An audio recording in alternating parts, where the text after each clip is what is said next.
Halo, Assalamualaikum warahmatullahi wabarakatuh. Selamat pagi, siang, sore, atau malam. Perkenalkan, nama saya Syara Adila Elsafiyah dengan NIM 200700099, kelas B1 2020 non-reguler, program studi PG PAUD. Ini diajukan untuk memenuhi tugas ujian tengah semester mata kuliah pendidikan olahraga yang diampu oleh dosen Asep Samsudin MPD. Di sini saya akan menjelaskan mengenai apa itu badminton, teknik seperti apa yang dimainkan, berapa ukuran lapangan badminton, dan peraturan apa yang ada di dalamnya.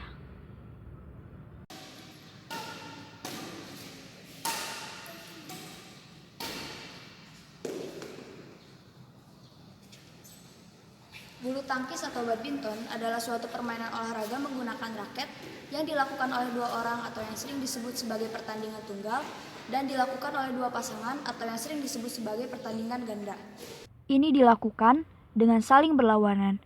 Olahraga ini mirip seperti bermain tenis, yaitu bertujuan untuk memukul bola berupa kok atau shuttlecock dengan melewati jaring net agar jatuh di area permainan lawan yang sudah ditentukan dan berusaha untuk mencegah pemain lawan melakukan hal yang sama. Teknik permainan badminton. Yang pertama, pegangan raket atau grip. Pada dasarnya, dikenal beberapa cara pegangan raket. Namun, hanya dua bentuk pegangan yang sering digunakan dalam praktek, yaitu cara memegang raket forehand dan backhand. Semua jenis pukulan dalam bulu tangkis dilakukan dengan kedua jenis pegangan ini. Cara memegang raket forehand. Kepala raket menyamping, pegang raket dengan cara seperti jabat tangan. Bentuk V tangan diletakkan pada bagian gagang raket. 3 jari yaitu jari tengah, manis, dan kelingking menggenggam raket. Sedangkan jari telunjuk agak terpisah. Letakkan ibu jari di antara 3 jari dan telunjuk. Cara memegang raket backhand.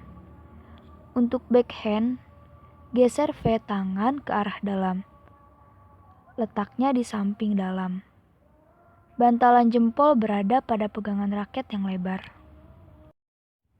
Yang kedua, footwork. Footwork merupakan dasar untuk bisa menghasilkan pukulan berkualitas, yaitu apabila dilakukan dalam posisi baik.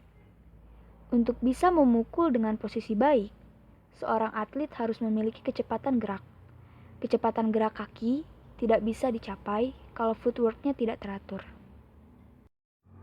Yang ketiga, servis. Pada saat memukul, tinggi kepala atau daun raket harus berada di bawah pegangan raket. Perkanaan kok harus berada di bawah pinggang. Kaki kiri statis, kaki hanya bergeser tetapi tidak lepas dari tanah. Rangkaian mengayun raket harus dalam satu rangkaian. Penerima servis bergerak sesaat setelah servis dipukul. Dalam servis ini terbagi ke dalam beberapa bagian.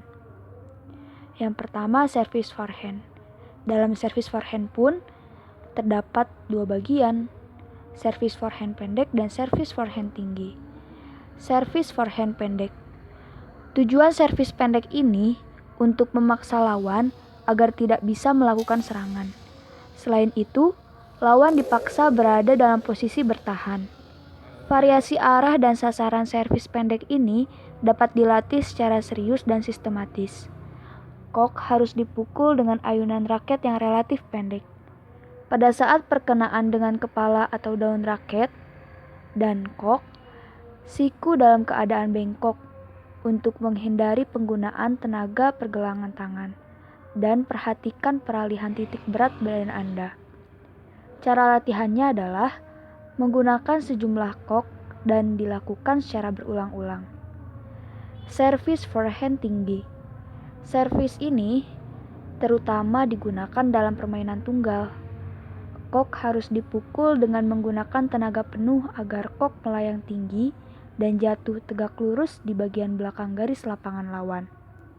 Saat memukul kok, kedua kaki terbuka selebar pinggul dan kedua telapak kaki senantiasa kontak dengan lantai. Perhatikan gerakan ayunan raket ke belakang, ke depan, dan setelah melakukan pukulan. Harus dilakukan dengan sempurna, serta diikuti gerak peralihan titik berat badan dari kaki belakang ke kaki depan yang harus berlangsung kontinu dan harmonis. Biasakan selalu berkonsentrasi sebelum memukul kok. Hanya dengan berlatih tekun dan berulang-ulang tanpa mengenal lelah, dapat menguasai teknik servis forehand tinggi dengan sebaik-baiknya. Servis backhand. Jenis servis ini pada umumnya arah dan jatuhnya kok sedekat mungkin dengan garis serang pemain lawan dan kok sedapat mungkin melayang relatif dekat di atas jaring net. Yang keempat, pengembalian servis. Teknik pengembalian servis sangat penting dikuasai dengan benar oleh setiap pemain bulu tangkis. Arahkan kok ke daerah sisi kanan dan kiri lapangan lawan atau ke sudut depan atau belakang lapangan lawan. Prinsipnya, dengan penempatan kok yang tepat, lawan akan bergerak untuk memukul kok itu, sehingga ia terpaksa meninggalkan posisi strategisnya di titik tengah lapangannya.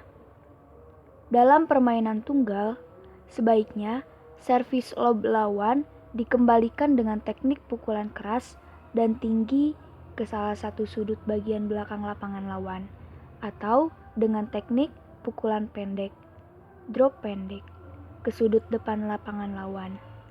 Hindari melakukan smash keras tatkala berdiri pada posisi di bagian belakang lapangan sendirian. Oleh karena itu, posisi pada saat itu kurang menguntungkan.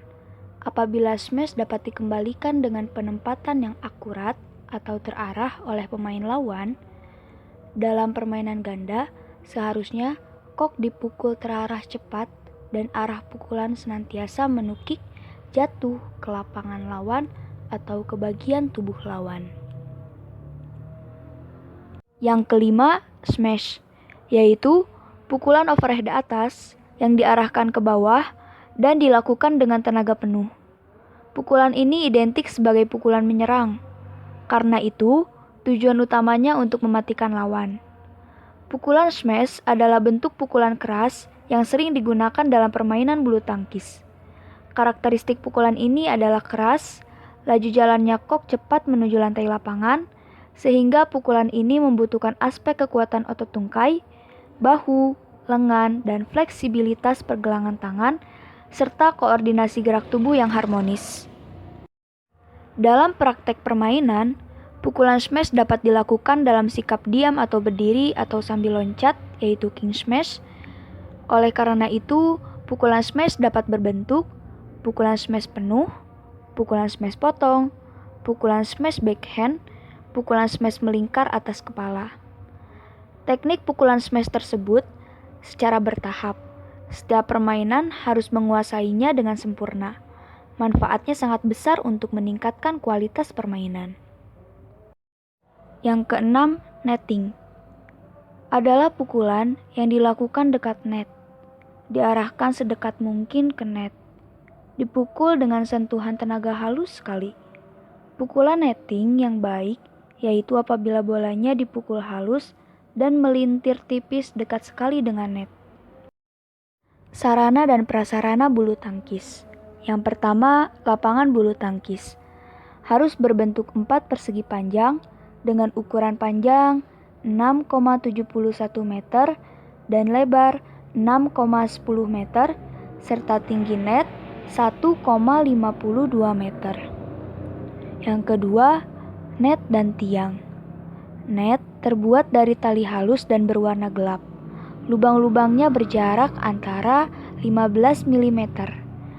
Panjang net sebaiknya sesuai dengan lebar lapangan, yaitu 6,10 meter dan lebarnya 76 cm. Dengan bagian atasnya mempunyai pinggiran pita putih selebar 7,5 cm. Tiang net ditancapkan tepat pada titik tengah ujung garis samping lapangan. Untuk ganda, tinggi tiang 155 cm.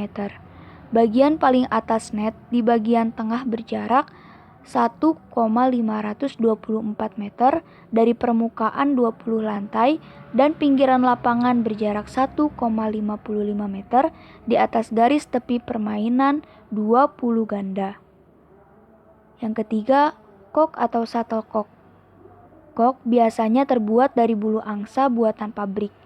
Umumnya sudah memiliki standar yang ditentukan IBF. Berat kok kira-kira 5,67 gram. Yang keempat, raket. Panjang raket 67,95 cm. Kepala raket mempunyai panjang 29,21 cm. Lebarnya 22,86 cm. Peraturan badminton atau bulu tangkis. Jumlah pemain ganda yang terdaftar sebanyak 32 pasangan. Pemain ganda dibagi dalam 8 grup. Setiap grup diurut berdasarkan peringkat terdiri dari 4 pasang, dari yang tertinggi sampai terbawah. Jumlah pemain tunggal yang terdaftar sebanyak 20 orang. Pemain tunggal dibagi dalam 5 grup. Setiap grup diurut berdasarkan peringkat, terdiri dari 4 pemain, dari yang tertinggi sampai terbawah. Perhitungan dengan sistem rally point sampai angka 21. Babak penyisihan tunggal dan ganda dilakukan dengan 2 winning set. Setiap pasangan dalam masing-masing grup bermain 6 kali pada babak penyisihan. Penentuan siapa yang maju ke babak berikutnya ditentukan berdasarkan poin yang didapat pada setiap game. Khusus untuk tunggal, 3 pemain urutan kedua dengan poin tertinggi dalam babak penyisihan akan dimasukkan dalam babak seperempat final karena diperlukan 8 pemain. Perhitungan poin akan direkam dan dihitung dengan menggunakan software khusus. Setelah babak penyisihan ganda selesai, dilanjutkan dengan penyisihan tunggal dengan metode yang sama. Terima kasih. Semoga ini dapat bermanfaat bagi semua orang. Kritik dan saran yang membangun sangat diharapkan untuk bahan evaluasi di masa yang akan datang. Wassalamualaikum warahmatullahi wabarakatuh.